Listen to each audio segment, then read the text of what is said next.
এই সেই শাল নদী, পাড়ুই টু ইলামবাজার রাস্তার উপর অবস্থিত যে গোলটে গ্রাম, তার উপর গোলটে ব্রিজ নামে পরিচিত। এখন জলমগ্ন অবস্থা, দুধারে প্রচুর, অর্থাৎ নদীর দুধারে প্রচুর মানুষ, টোটো, অটো, বড় গাড়ি, সবাই বিপদগ্রস্ত।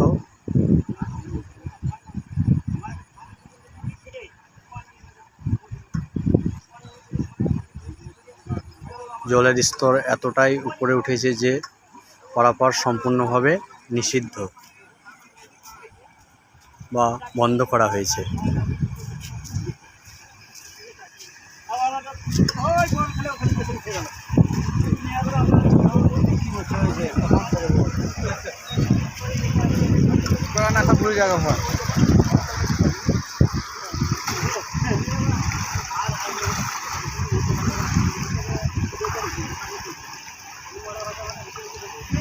ওই কত